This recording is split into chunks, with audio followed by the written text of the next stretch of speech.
ನನ್ನ ಎಲ್ಲ ಪ್ರೀತಿಯ ಶರಣ ಬಂಧುಗಳಿಗೆ ವಚನಗಳು ವಿತ್ ಮುಗುಳುನಗೆ ಚಾನಲ್ ಕಡೆಯಿಂದ ಶರಣಾರ್ಥಿಗಳು. ಇಂದಿನ ವಿಡಿಯೋದಲ್ಲಿ ಇಷ್ಟಲಿಂಗ ತಯಾರಿಕೆ ಹೇಗೆ, ಅಂದರೆ ಇಷ್ಟಲಿಂಗವನ್ನು ಹೇಗೆ ತಯಾರು ಮಾಡ್ತಾರೆ, ಏನೆಲ್ಲ ವಸ್ತುಗಳನ್ನು ಹಾಕಿ ತಯಾರು ಮಾಡ್ತಾರೆ, ಆ ವಸ್ತುಗಳು ಏನೆಲ್ಲ ಪ್ರಭಾವ ಬೀರುತ್ತೆ ಅನ್ನೋದ್ರ ಬಗ್ಗೆ ಸ್ವಲ್ಪ ಮಾಹಿತಿಯನ್ನು ಈ ವಿಡಿಯೋದಲ್ಲಿ ತಿಳ್ಕೊಳ್ಳೋಣ ಸ್ನೇಹಿತರೆ. ಕಳೆದ ವಿಡಿಯೋದ ಇಷ್ಟಲಿಂಗ ಆಧ್ಯಾತ್ಮಿಕ ಬಗ್ಗೆ ತಿಳಿದುಕೊಂಡಿದ್ವಿ. ಕಳೆದ ವಿಡಿಯೋದಲ್ಲಿ ಇಷ್ಟಲಿಂಗದ ಆಧ್ಯಾತ್ಮದ ಬಗ್ಗೆ ತುಂಬ ಅದ್ಭುತವಾಗಿತ್ತು ಆ ಮಾತುಗಳು, ಆ ಪದಗಳು. ಅದ್ರ ಬಗ್ಗೆ ನಾವು ತಿಳ್ಕೊಂಡಿದ್ವಿ. ಈ ವಿಡಿಯೋದಲ್ಲಿ ಇಷ್ಟಲಿಂಗವನ್ನು ಯಾವುದರಿಂದ ಮಾಡ್ತಾರೆ ಎಂಬ ವಿಷಯವನ್ನು ತಿಳಿಯೋಣ ಬನ್ನಿ. ನೋಡಿ, ಶಿವಯೋಗದ ಜೀವಾಳವೇ ಇಷ್ಟಲಿಂಗ. ಶಿವಯೋಗ ಅಂದರೆ ನಮ್ಮ ಬಸವ ಧರ್ಮದ ಮೂಲ ತತ್ವವಾಗಿರುವಂತಹ ಕಾಯಕ ದಾಸೋಹ ಶಿವಯೋಗ. ಕಾಯಕವನ್ನು ನಾವು ಮಾಡಬೇಕು.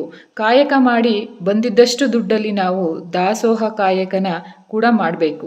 ಕಾಯಕ ದಾಸೋಹದಿಂದ ನಾಡು ಸಂಪದ್ಭರಿತವಾದರೆ ಸಾಲದು, ಸಮಾಜ ಕಲ್ಯಾಣದೊಂದಿಗೆ ಆತ್ಮ ಕಲ್ಯಾಣವೂ ಕೂಡ ಅವಶ್ಯಕವೆಂದು ಬಸವಣ್ಣನವರು ನಮ್ಮ ಆತ್ಮ ಕಲ್ಯಾಣಕ್ಕಾಗಿ ಶಿವಯೋಗವನ್ನು ನೀಡ್ತಾರೆ. ಶಿವಯೋಗ ಜೀವಾಳವೇ ಇಷ್ಟಲಿಂಗ.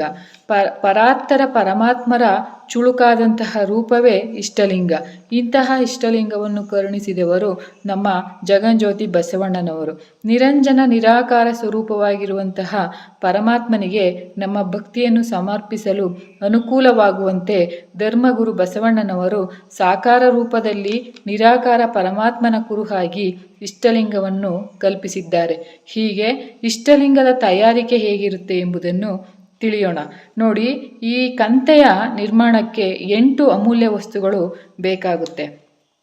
ಅಂದರೆ ಅಷ್ಟಬಂಧ ಮೊದಲನೆಯದು, ಶಿಲಾರಸ, ಇಂಗಳೀಕ, ರಾಳ, ಹರಗು, ರುಮಾಮಸ್ತಕಿ, ಅಂಜನ, ಗೇರೆಣ್ಣೆ ಹಾಗೂ ಆಕಳ ತುಪ್ಪದ ಕಾಡಿಗೆ.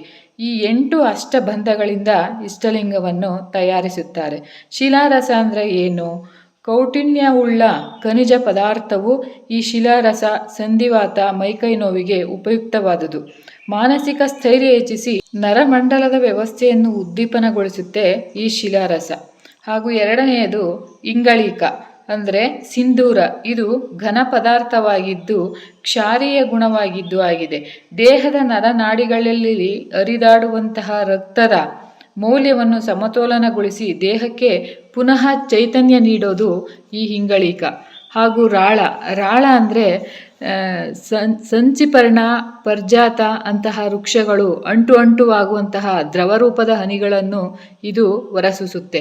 ಈ ದ್ರವ್ಯವು ಆವಿ ಮೇಲಿನ ಪ್ರಮಾಣ ವಾಯುವಿನಲ್ಲಿ ಬೆರೆತು ಘನ ರೂಪ ತಾಳಿದಾಗ ನೈಸರ್ಗಿಕ ರಾಳವಾಗುತ್ತೆ. ರಾಳ ದೇಹದಲ್ಲಿನ ವಿವಿಧ ಹಾರ್ಮೋನ್ಗಳ ಬಳಕೆಯನ್ನು ಸಮತೋಲನಗೊಳಿಸುತ್ತೆ. ಹಾಗಾಗಿ ಮೂರನೆಯ ವಸ್ತು ರಾಳ. ಇನ್ನು ನಾಲ್ಕನೆಯದಾಗಿ ಹರಗು ಅಂದರೆ ಸೀಲಿಂಗ್ ವಾಟ್ಸ್ ಅಂತಲೂ ಕೂಡ ಇದನ್ನು ಕರೀತಾರೆ. ಹರಗು ಇದು ಅಂಟಿನ ರೂಪದಲ್ಲಿ ಇದ್ದು ಕಂತೆಗೆ ಕಾಂತಿ ಹಾಗೂ ಬೆರಗನ್ನು ನೀಡುತ್ತೆ. ದೃಷ್ಟಿಯೋಗಕ್ಕೆ ಬಹಳ ಸಹಕಾರಿಯಾಗಿದೆ. ಹರಗು ಮತ್ತು ರಾಳಗಳ ಮಿಶ್ರಣವನ್ನು ಚರ್ಮಯೋಗ ನಿವಾರಣೆಗೆ ಕೂಡ ಬಳಸ್ತಾರೆ. ಹಾಗೂ ಇನ್ನು 5ನೆಯದು ರುಮಾಮಸ್ತಕಿ ಅಂದರೆ ಇದು ಕೂಡ ರಾಳ ವರ್ಗಕ್ಕೆ ಸೇರಿದ್ದು. ಇದರಿಂದ ಸರ್ವಪಾತ ರೋಗಗಳು ಮತ್ತು ಸನ್ನಿಪಾತ ರೋಗಗಳು ನಿವಾರಣೆಯಾಗುತ್ತೆ. ಹಾಗೂ 6ನೆಯದು ಅಂಜನ, ಇದು ಕಣ್ಣಿಗೆ ಕಾಂತಿಯನ್ನು ಕೊಡುತ್ತದೆ. 7ನೆಯದು ಗೇರೆಣ್ಣೆ, ಇದಕ್ಕೆ ಕೆಲವೊಬ್ಬರು ಗೇರು ಎಣ್ಣೆ ಅಂತಲೂ ಕರೀತಾರೆ. ಸೊ ಈ ಗೇರು ಎಣ್ಣೆ ಕಾಲು ವಾತಿಕ್ಯ ಬಾರದಂತೆ ಹಾಗೂ ಆಯುಷ್ಯ ವೃದ್ಧಿಯಾಗುವಂತೆ ಮಾಡುತ್ತೆ.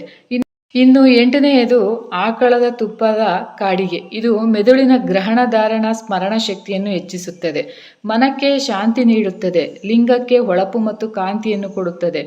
ಆಕಳದ ತುಪ್ಪದ ಕಾಡಿಗೆ ನೋಡಿ, ಅಷ್ಟಬಂಧುಗಳು ಶಿಲಾರಸ, ಇಂಗಳೀಕ, ರಾಳ, ಹರಗು, ರುಮಾಮಸ್ತಕಿ, ಅಂಜನ, ಗೇರೆಣ್ಣೆ ಹಾಗೂ ಆಕಳ ತುಪ್ಪದ ಕಾಡಿಗೆ.